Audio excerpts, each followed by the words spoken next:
우리는 그 주기도문을 통해서 우리의 기도를 들으시는 대상이 어떤 분인지에 대해서 살펴보았습니다.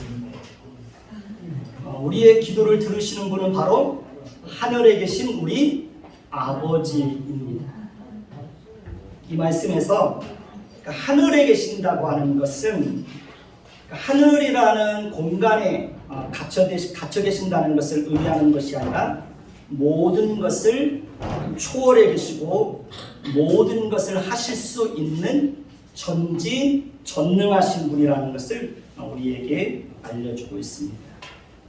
그리고 우리의 기도를 들으시는 분은 바로 우리에게 아버지가 되시는 분입니다. 우리는 그 하나님의 자녀들입니다. 그렇기 때문에 우리는 우리의 아버지가 되시는 하나님 앞에 가서 무엇이라도 기도할 수 있는 것입니다. 어떤 문제라도 아버지 앞에 가서 기도를 드릴 수가 있는 것입니다. 그리고 하나님은 나의 아버지이기도 하지만 하나님은 우리 모두의 아버지이기도 합니다. 우리는 모두 하나님의 자녀들입니다. 우리는 모두 예수 그리스도로 말미암아 하나님 나라에서 새로운 가족이 된 것입니다. 우리는 모두 그리스도 안에서 한 형제가 되었습니다. 그렇기 때문에 우리는 우리 자신의 유익을 위해서만 기도할 것이 아니라 항상 힘쓰고 애쓰며 여러 성도들의 유익과 행복과 평안과 안전을 위해서도 늘 기도해야 되는 것입니다. 그러니까 자기 중심적인 기도만 드리면 절대 안 되는 겁니다. 오늘은 예수님께서 가르쳐 주신 그 주기도문 중에서 두 번째로 이름이 거룩히 여김을 받으시오며에 대해서 살펴보려고 합니다. 예수님께서는 우리의 기도를 들으시는 대상이 어떤 분인지와 또 그분과 우리와의 관계가 어떠한지에 대해서 먼저 말씀해 주시고, 이제 우리가 우리의 기도를 들으시는 대상인 하늘에 계신 우리 아버지에게 무슨 내용을 가지고 기도해야 되는지에 대해서 구체적으로 말씀해 주고 있습니다. 주기도의 간구의 내용은 크게 두 가지로 생각할 수 있습니다. 첫째는 하나님의 영광을 위한 기도가 세 가지가 나옵니다. 두 번째는 우리 자신의 문제에 대한 기도가 세 가지가 나옵니다.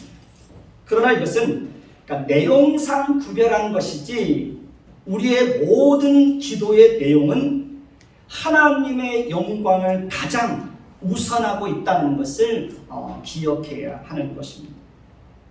그러니까 예수님께서 우리가 어떤 내용을 가지고 기도해야 하는지에 대해서 말씀하실 때 먼저 하나님의 영광을 위해서 기도하라고 하신 것은, 그러니까 기도의 우선순위가 우리 육체적인 필요를 채우기 위해서가 아니라 우리의 모든 기도는 하나님의 영광을 드러내는 것으로 그 초점이 맞추어져야 한다는 것을 말씀해 주고 있는 것입니다.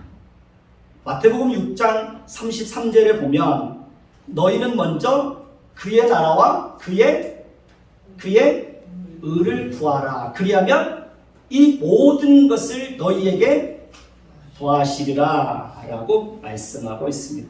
아주 중요한 말씀입니다.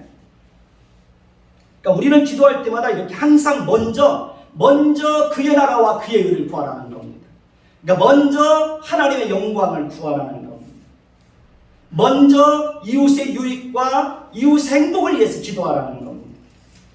먼저 교회를 위해서 기도하라는 겁니다. 그러나 막상 우리가 기도를 하려고 하면 그것이 참 쉽지 않고 어렵다는 것을 알게 될 것입니다. 일단 우리는 우리의 문제에 집중하기 쉽습니다. 우리에게 현실에 시급한 어떤 어려운 문제가 있으면 우리는 먼저 그 기도를 드릴 수밖에 없는 것이 우리의 솔직한 모습일 것입니다.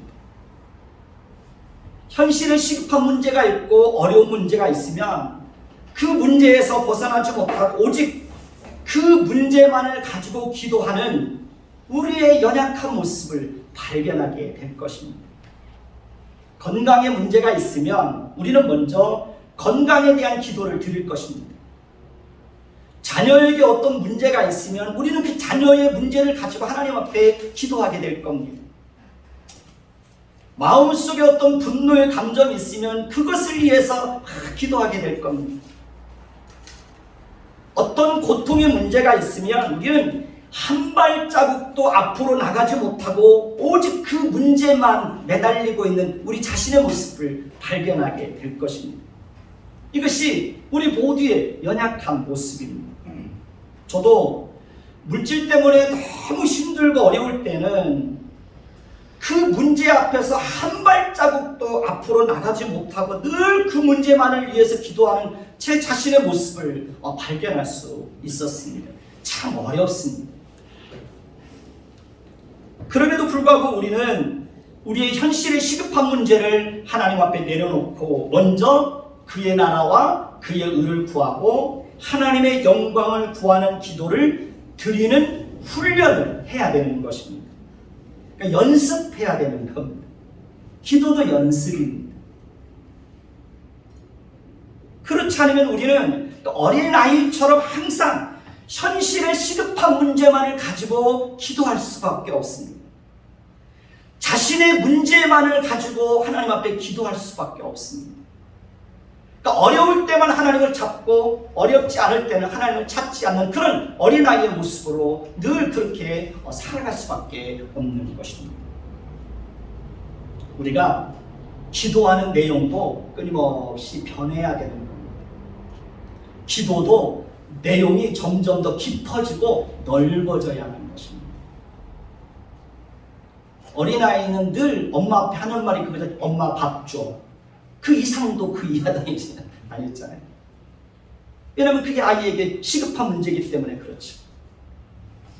그러니까 우리의 기도가 하나님 앞에 드리는 기도의 내용이들 그런 그 수준에서 머물러 있으면 안 된다는 겁니다. 그러니까 현실에 시급한 문제가 있을 때 그때 가가지고 하나님 이거 해결해 주세요.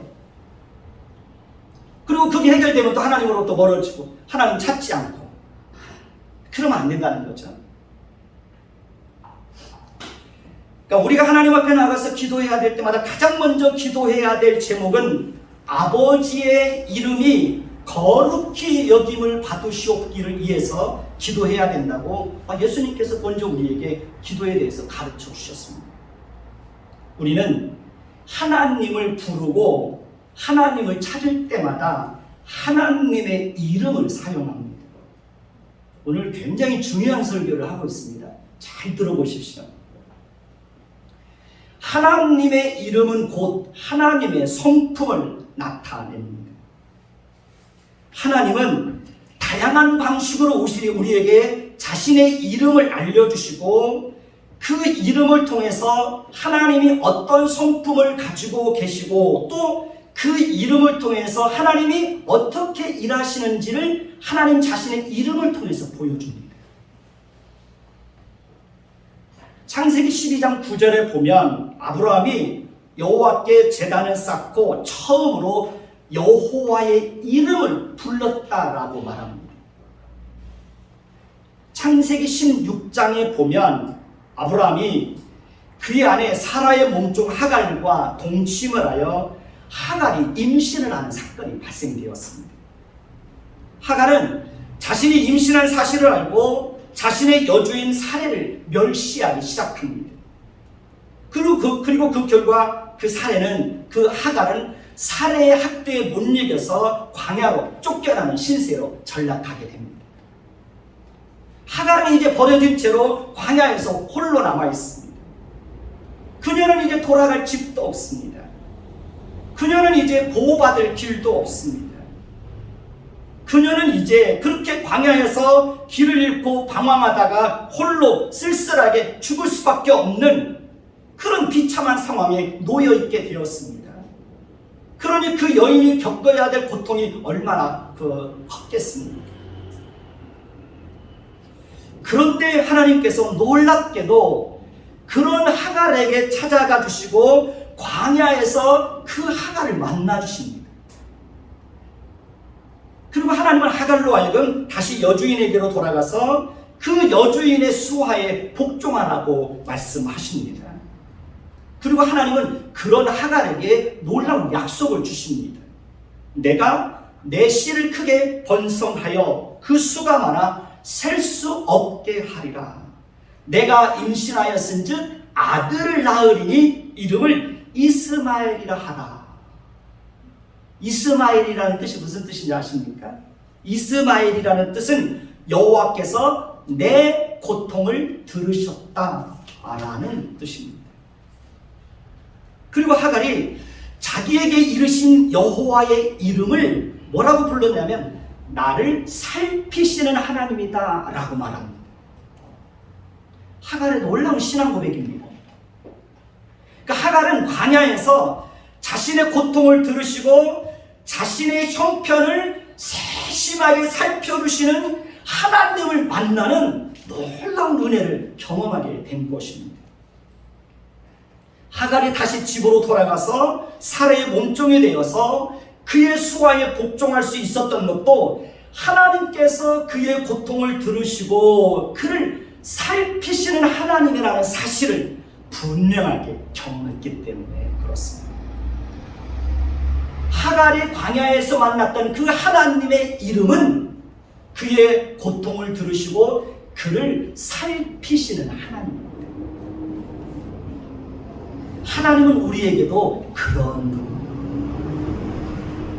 그러니까 하나님은 언제나 변함없이 우리의 고통을 들으시고 우리의 형편을 어떻게?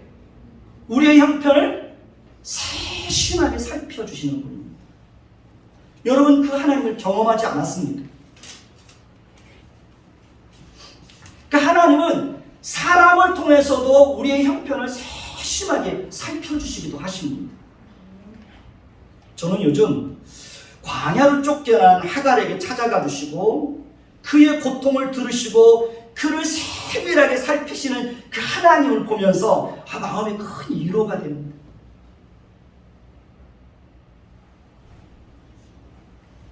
그리고 하갈의 고통을 들으시고 하갈의 형편을 세밀하게 살펴주셨던 하나님께서 우리의 고통을 들으시고 우리의 형편을 세밀하게 살펴주시기를 위해서 요즘 기도하고 있습니다. 하나님, 하갈의 고통을 들으시고 하갈의 형편을 세밀하게 살펴주셨던 하나님, 어제나 오늘이나 영원토록 동일하신 하나님, 우리의 삶 가운데, 우리들의 인생 가운데, 우리 자녀들이 살아가는 인생 가운데도 하나님 그 은혜가 임할 수 있도록 도와주세요. 그러니까 하나님이 세밀하게 살펴주는 거예요. 우리가 이 땅에서 살아가는 동안 하나님은 언제나 그렇게 여러분들의 형편을 세심하게 살펴줄 거예요. 여러분들의 고통을 들어주실 거예요. 그러니 그 하나님의 이름을 부르면서 기도하면 되는 겁니다. 고통을 들으시는 하나님, 세밀하게 살피시는 하나님, 우리의 삶 가운데 그 하나님의 은혜가 임할 수 있도록 도와주세요. 그렇게 기도하는 겁니다.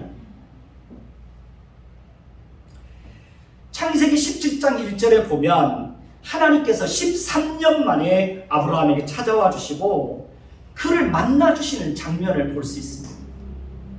하나님은 분명히 아브라함에게 그의 아내 사레를 통해서 아들을 주시겠다고 약속하셨습니다.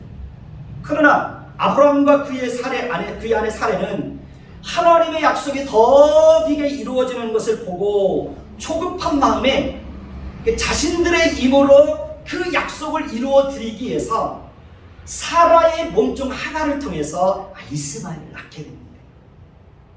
그 결과 하나님은 그들의 불신앙을 책망하기 위해서 13년 동안이나 아브라함에게 찾아오지 않습니다. 13년 동안 아브라함에게 긴 침묵의 시간이 이어집니다. 우리도 살다 보면 하나님의 침묵이 오랫동안 이어지면 어떻습니까? 하나님의 침묵이 오랫동안 이어지면 어때요? 굉장히 힘듭니다. 굉장히 힘들어요. 저희도 교회 개척하고 너무 힘들어가지고 나중에 보증금 다 까먹고 하나님이 마지막 예배를 드리는 날까지, 그러니까 마지막 예배까지 드린 거죠. 다음 날이면 이사 가야 되는 거예요. 근데 하나님 그때까지 하나님의 침묵이 이어지는 거예요. 그때까지. 그 하나님의 침묵 속에서 인내하고 견뎌낸다는 것이 얼마나 고독하고 외롭고 고통스러운지 모릅니다. 근데 하나님께서 기적적으로 이사 가는 날, 월요일 날 이사 가야 하는데 주일날 마지막 예배 드리고 이제 월요일 날 이사를 가야 되는데 하나님이 월요일 날 기적을 베풀어 주셔서 다시 시작할 수 있는 은혜를 준 겁니다. 참 어렵습니다. 하나님의 침묵의 시간을 기다리는 건 누구에게나 고독하고 외롭고 힘듭니다. 욥도 큰 고난으로 인하여 고통 가운데 있는데 하나님께서 오랫동안 욥에게 침묵하십니다. 왜 그가 그런 고난을 당하는지, 그런 고난의 이유를 알고 싶었지만 하나님은 그 고난의 이유를 설명하지 않습니다. 그리고 오랫동안 침묵하십니다. 요셉이 종으로 팔려가 보디발 장군의 집에서 노예로 있을 때도 하나님은 침묵하셨습니다. 요셉이 억울한 누명을 쓰고 감옥에 갇혀 있을 때도 하나님은 오랫동안 침묵하셨습니다. 저 역시도 오랫동안 응답하지 않으시고 침묵하시는 하나님 앞에서 마음의 큰 고통과 절망과 좌절을 경험할 때도 참 많이 있었습니다. 지금도 하나님의 침묵은 전혀 어색합니다. 낯섭니다. 여러분도 마찬가지일 것입니다. 하나님의 침묵은 누구에게나 다 고통스럽습니다. 하나님은 13년 만에 침묵을 깨시고 아브라함의 나이 99세 때에 아브라함에게 찾아와 주시고 그의 불신앙을 책망하듯이 이렇게 말씀하십니다. 나는 전능한 하나님이라. 나는 전능한 하나님이라. 너는 내 앞에서 행하여 완전하라. 내가 내 언약을 나와 너 사이에 두어 너를 크게 번성하게 할 것이다. 내가 너에게 약속한 것은 반드시 이루어질 것이다. 나는 그 약속을 이룰 수 있는 전능한 하나님이다. 그러니 나를 믿으라. 라고 말씀하시는 겁니다. 하나님은 아브라함에게 찾아와 주시고 그에게 약속한 대로 아들을 주겠다고 약속하셨습니다. 그때 아브라함의 나이가 100세였고 사라의 나이가 90세였습니다. 하나님께서 아브라함에게 아들을 주시겠다고 말씀했을 때 아브라함과 사라는 속으로 웃었습니다. 그들은 이미 늙었고 사라는 이미 여성의 생리가 끊어졌기 때문입니다. 그들은 하나님의 약속이 자신들에게 이루어지는 것은 불가능한 일이라고 생각했습니다. 그렇기 때문에 그들은 하나님께서 그들에게 약속하는 것을 이루어서 내 자손이 크게 번성하리라고 하시는 말씀을 들었지만 그들은 속으로 웃는 겁니다. 아이, 그런 일이 있을까요? 과연 그렇게 될까요? 그러나 하나님은 진짜 그들을 알고 웃게 하셨습니다. 그러니까 그들의 힘으로는 도저히 자녀를 낳을 수 없었지만 전능하신 하나님께서 그들로 하여금 자녀를 낳아 이름을 이삭이라 부르게 하셨습니다. 이삭이라는 이름의 뜻은 웃음이라는 뜻입니다. 아브라함과 사례는 이삭을 볼 때마다 어떻게 했을까요? 이삭을 볼 때마다 어떻게 했을까요? 아마 싱글싱글 웃었을 거예요. 입가에 그 이삭만 보면 웃음이 나왔을 거예요.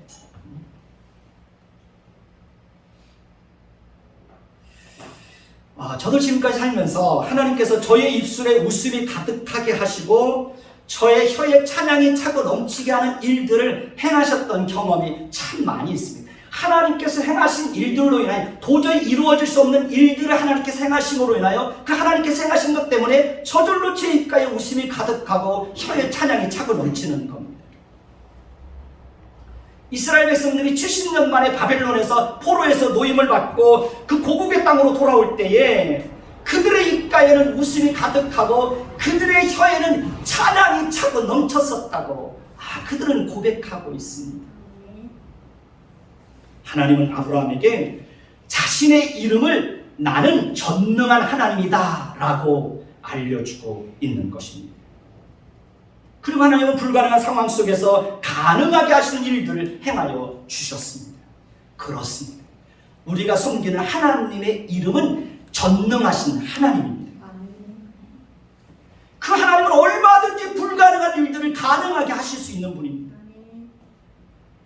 하나님은 얼마든지 불가능한 일들을 가능하게 하시는 일들을 통해서 얼마든지 우리의 입가에 웃음이 가득 타고 우리의 혀에 찬양이 차고 넘치게 하는 그런 일들을 우리의 인생 가운데 얼마든지 행하실 수 있는 것입니다. 그러니 우리가 볼 때 불가능한 상황이라고 해서 낙심하고 좌절하고 포기하고 자포자기하고 이것은 안 돼 라고 생각하고 있으면 그건 믿음이 없는 겁니다. 신앙이 없는 겁니다. 그러면 하나님을 못 믿는 겁니다. 불가능한 상황이라고 해서 좌절하고 절망에 빠져 있으면 안 되는 겁니다. 어떤 불가능한 상황 속에서도 가능하게 하시는 그 하나님을 바라보고 전능하신 하나님의 이름을 붙잡고 그 하나님께 매달리는 겁니다. 그게 믿음이고 그게 신앙이고 그게 기도입니다. 그게 기도입니다.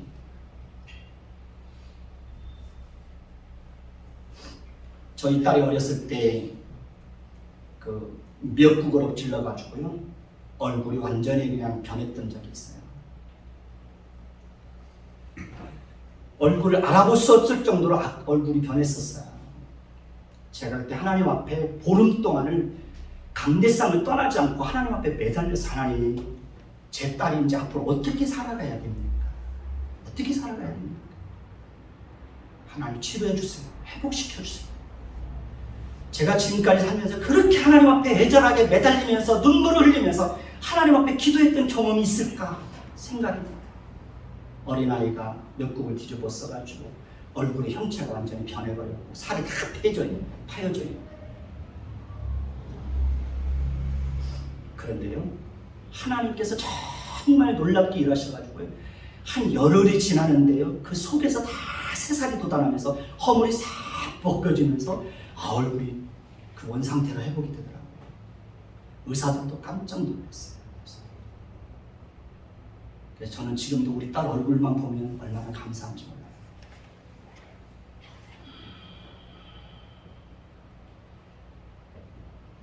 우리가 하나님을 믿는 것은 하나님이 불가능한 속에서도 가능하게 하시는 그 하나님이 전능하신 하나님이기 때문에 우리가 그 하나님을 믿는 거 아닙니까?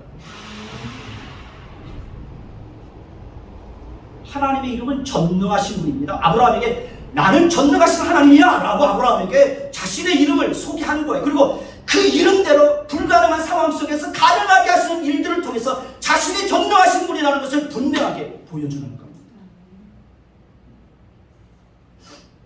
창세기 22장에 보면 하나님께서 아브라함에게 그의 아들 독자 이삭을 데리고 모리아 땅에 가서 하나님이 지시한 땅에서 하나님께서 그에게 알려주신 대로 그의 아들 이삭을 번제로 드리라고 말합니다. 하나님은 100세에 낳은 아들을 다시 번제로 드리라고 말씀하십니다. 번제는 각을 떠서 태워서 제물로 드리는 거예요. 아브라함은 솔직히 하나님의 명령을 받아들이기가 고통스러웠을 거예요. 하나님이 그렇게 말씀하시는 하나님의 행동이 이해가 되지 않았을 거예요. 아마 아브라함은 밤새도록 그 하나님의 말씀을 듣고 하나님 앞에 씨름하고 고민했을 거라고 생각해요. 많은 갈등과 고통 속에서 밤을 지내었을 거라고 생각을 합니다. 아니 어떻게 아들을 100세 주실 때는 언제고 이제 다시 와가지고 그 아들을 각을 떠서 어떻게 제물을 드리라고 그러지? 그러니까 하나님의 행동과 하나님의 말씀이 이해가 안 됐을 거예요. 받아들이기 어려웠을 거예요. 그럼에도 불구하고 아브라함은 아무에게도 상의하지 않고 심지어 사라에게도 말하지 않고 자기 아들 이삭에게도 말하지 않고 종들에게도 말하지 않고 아침 일찍 일어나 나귀의 안장을 지우고 두 종과 그의 아들 이삭을 데리고 번제에 쓸 나무를 쪼개어가지고 떠나서 하나님이 자기에게 일러준 산으로 갑니다. 3일 동안 그 길을 걸어갑니다. 제3일에야 아브라함은 그의 아들과 함께 하나님이 지시하신 그 산 앞에 도착을 합니다. 아마 제가 한번 생각을 해봤습니다. 아브라함은 3일 동안 하나님이 지시하신 산으로 그 길을 걸어가면서 많은 고민과 갈등과 마음의 고통을 겪었을 것이라고 그렇게 생각을 합니다. 아들을 바라보면 아들에게는 눈물을 보일 수 없었지만 마음에는 한없이 눈물을 삼키지 않았을까, 그런 생각을 한번 가져봤습니다. 아마도 3일 동안 긴 침묵의 시간이 흘렀을 것이라고 생각을 합니다. 이삭은 명문도 모르고 따라가면서 아버지가 침묵하고 있으니 그 아들도 침묵할 수밖에 없었고, 아버지가 침묵을 하니 종들도 침묵할 수밖에 없었던 것입니다. 3일 동안의 그 먼 길을 걸어가면서 아마 아무도 말도 하지 않았을 거라고 저는 생각을 합니다. 긴 침묵의 시간이 그 길을 걸어가는 동안에 있었을 거라고 생각을 합니다. 모리아산에 이르렀을 때 아브라함은 종들에게 이렇게 말합니다. 너희는 나귀와 함께 여기서 기다리라. 내가 아이와 함께 가서 예배하고 우리가 너희에게로 돌아오리라. 분명히 하나님은 이삭을 번제로 드리라고 했는데 아브라함은 그곳에서 예배하고 혼자 돌아오는 것이 아니라 우리가 함께 돌아오겠다고 말합니다. 대단한 신앙입니다. 그러니까 아브라함이 이렇게 담대하게 말할 수 있었던 것은 하나님께서 비록 자신이 이해할 수 없는 말씀을 하셨지만 그럼에도 불구하고 아브라함은 하나님의 그 신실하심을 믿었기 때문입니다. 아브라함은 하나님께서 결코 이삭을 죽이지 않을 것이라고 하는 믿음이 있었고, 혹시 이삭이 번제로 드려진다고 할지라도 하나님이 그를 다시 살려내실 거라고 하는 그런 믿음이 있었던 것입니다. 아브라함은 이제 번제나무를 가져다가 그의 아들 이삭에게 지우고 자기는 불과 칼을 손에 들고 두 사람이 이제 동행을 합니다. 이삭은 모든 것이 궁금했을 거예요. 아버지의 행동을 도저히 이해할 수 없었을 거예요. 번제로 사용할 나무는 있는데 재물은 없어요. 이삭이 하도 궁금해서 아버지에게 물어요. 아버지요. 아버지를 부른 거예요. 아브라함이 대답해요. 내 아들아, 나 여기 있다. 이삭이 아버지에게 다시 물어요. 불과 나무는 있거니와 번제할 어린 양은 어디 있습니까? 아브라함이 이렇게 대답해요. 내 아들아, 번제할 어린 양은 하나님이 자기를 위해서 예비할 것이다. 놀라운 신앙 고백이죠. 하나님이 준비할 거라는 거예요. 두 사람의 침묵이 다시 시작이 됩니다. 아브라함과 이삭은 다시 조용히 산으로 올라가고 있습니다. 하나님께서 아브라함에게 이루신 곳에 도착합니다. 아브라함은 그곳에 제단을 쌓고 나무를 버려놓습니다. 아브라함은 자기 아들 이삭을 결박하여 제단 나무 위에 올려놓습니다. 저 같으면 아마 벌써 도망갔을 것 같아요. 전 지금까지 자라면서 우리 아버지한테 한 대도 맞아본 적이 없거든요. 하도 잘 도망가가지고. 저희 아버지가 야단치고 때리려고 방으로 들어오라고 그러면 저는 절대 안쪽으로 안 들어가요. 항상 방문 앞에 딱 앉아요. 아버지가 일어나면 저도 같이 일어나는 거예요. 아버지보다 제가 항상 더 빨라요.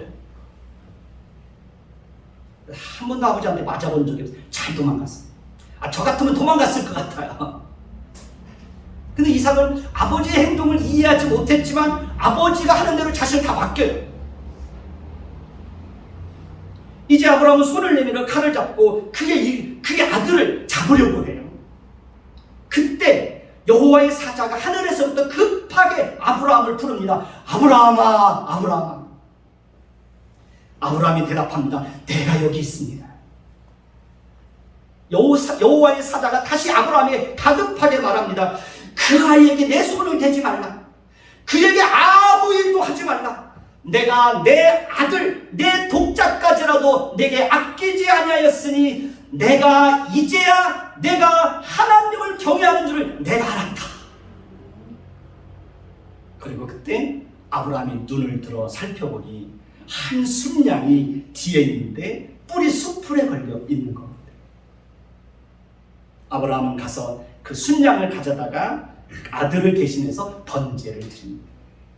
그리고 아브라함이 그 땅의 이름을 뭐라고 부릅니까? 여호와 이레. 한번 따라해서 봅시다. 여호와 이레. 여호와 이레. 여호와 이레라는 것은 여호와의 산에서 준비되리라.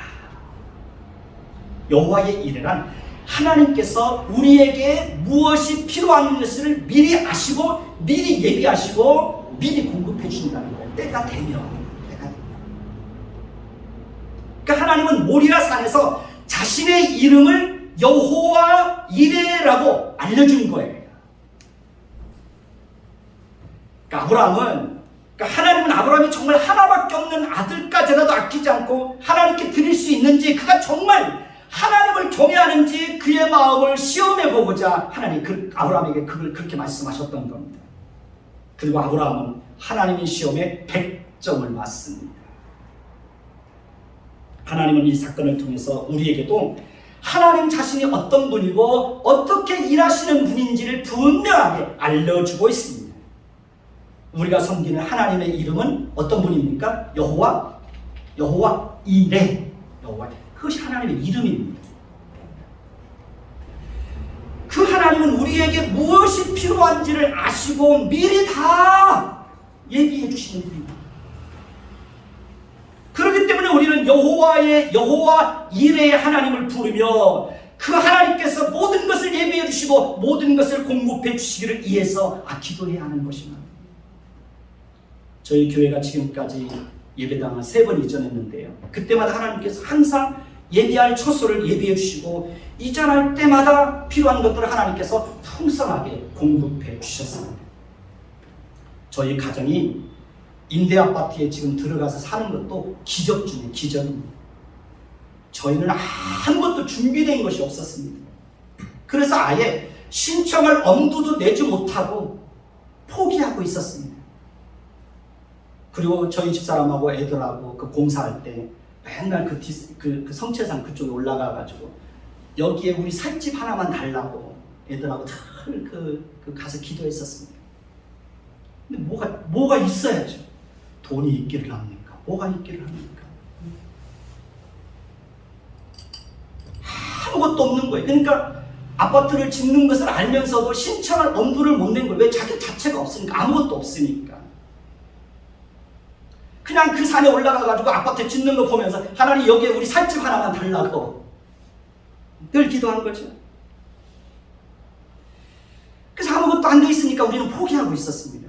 그런데 저희 교회 다니는 집사님께서 그 신청 마감일 하루를 앞두고 저희 교회 저한테 와가지고 같이 신청을 하자고 제안을 하는 겁니다. 뭐가 있어야죠. 내일이면 마감인데 돈도 없고 주택부금을 넣는 곳 하나도 없고 주택부금을 넣었다가 좀 어려우면 깨가지고 다시 교회에 바치고 주택부금을 좀 넣었다가 교회가 어려우면 또 그거 깨서 또 교회에 바치고 그러니까 뭐가 있어야 아무것도 없죠. 그런데 정말 놀랍게도 너무너무 감사하게도 우리 용철 집사님께서 저도 모르게 제 이름으로 7년 동안 매달 10만 원씩 주택부금을 들어놓고 있었습니다. 저 몰랐습니다. 그때서야 알았습니다. 하나님의 은혜죠. 하나님이 그렇게 미리 하나님께서 우리 유지사님의 마음을 움직여가지고 저도 모르게 7년 동안에 매달 10만 원씩 주택부금을 넣어놓은 거예요. 하나님이 그렇게 예비해 주신 거죠. 그래서 정말 하나님의 은혜로 임대 아파트에 들어갔어요. 여러분 거기서 사는 게 얼마나 행복한지 모르겠어요. 지하에서 15년을 지냈어요. 맨날 어두운 데서 살다가 거기서 사니까 우리 애들이 샤워실에 가서 물 틀어놓고 목에 그 샤워할 때 물소리만 들어도 행복했어요. 물소리만 들어도 행복했어요.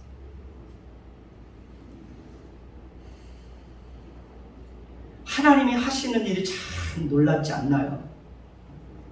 하나님이 그렇게 예비해 주시는 거예요. 유 집사님에게 항상 제가 고마운 마음을 갖고 있죠. 언젠가는 마음의 빚을 갚아야 되는데 아직 그 빚을 못 갚고 있어요. 저희 교회가 저쪽에 개발이 되면서 이사를 가야 되는데 이사할 곳이 없어요. 다 돌아다녀봐도 이사할 곳이 없어요. 너무 막막했어요.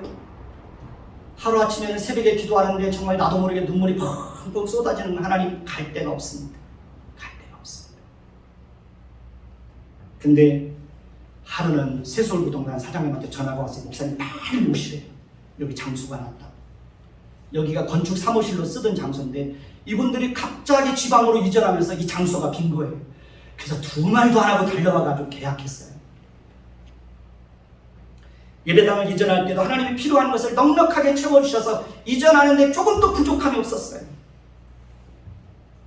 하나님은 여호와 이레의 하나님입니다. 믿습니까? 그것이 하나님의 이름이에요. 하나님의 이름. 하나님은 여호와 이레라는 자신의 이름을 통해서 미리 아시고 미리 예비해 주시는 분이라는 것을 우리에게 알려주고 있는 거예요. 그러니 미리 염려하지 말라는 거예요. 미리 걱정하지 말라는 거예요. 미리 두려워하지 말라는 거예요. 하나님이 예비해 주시고 아시고 예비해 주시고 공급해 주실 것이니 그 여호와 이레 하나님의 이름을 부르며 하나님 앞에 기도하라는 거예요. 하나님께서는 자신의 이름을 따라 앞으로 우리와 우리 자녀와 우리 교회와 여러분들의 미래를 위해서 모든 것을 아시고 하나님이 모든 것을 예비해 주시고 모든 것을 공급해 주시는 그 하나님의 은혜를, 아브라함에게 베풀으셨던 그 하나님의 은혜를 여러분들의 세계 속에서도 우리 자녀들의 세계 속에서도 하나님이 성실하게 베풀어 주실 거예요. 아멘. 그러니 여호와의 이름을, 여호와 이레의 하나님의 이름을 부르면서 기도하십시오. 아멘. 하나님은 하갈을 통해서 자신의 이름을, 고통을 들으시고 세밀하게 살피시는 하나님이라고 자신의 이름을 드러냅니다. 하나님은 아브라함에게 자신의 이름을 나는 전능한 하나님이라고 자신의 이름을 드러냅니다. 하나님은 이삭을 통해서 우리로 하여금 불가능을 가능하게 하시는 것을 통해서 우리의 입가에 웃음이 가득하고 우리의 혀에 찬양이 차고 넘치게 하시는 하나님이라고 자신을 드러냅니다.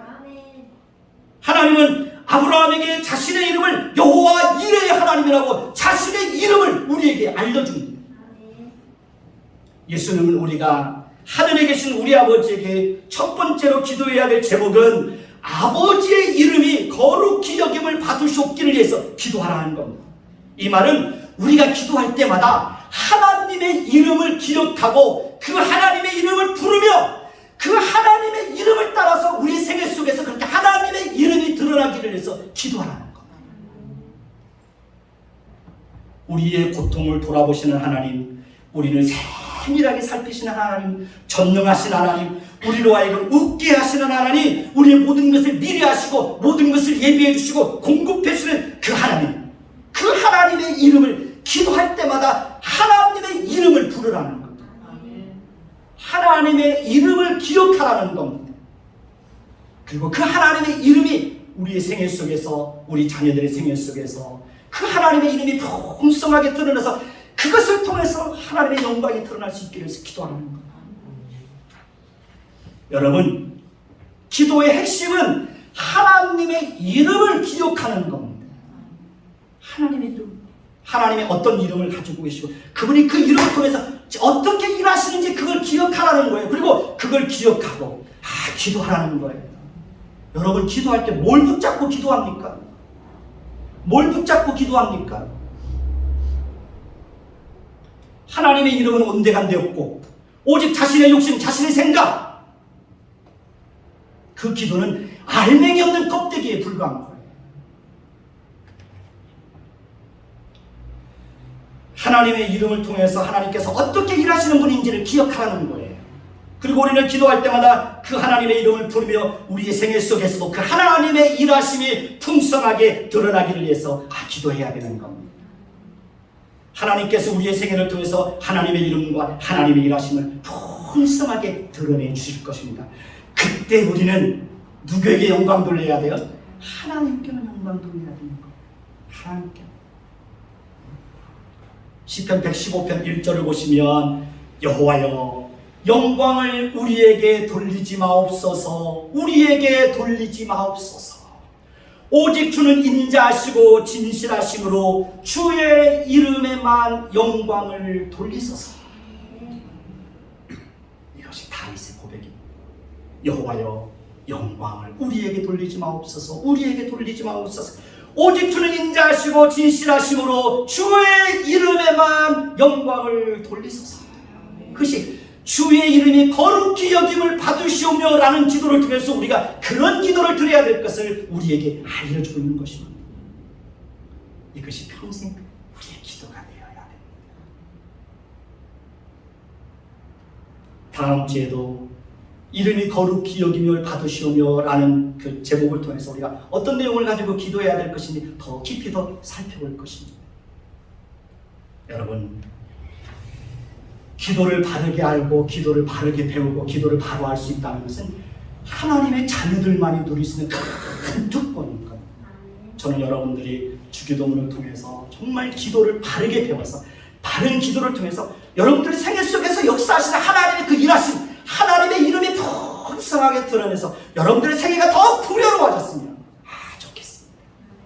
여러분들의 삶에 하나님이 함께 하시는 그 은혜가 풍성하게 임하기를 예수님의 이름으로 축원해 드리겠습니다. 기도하겠습니다.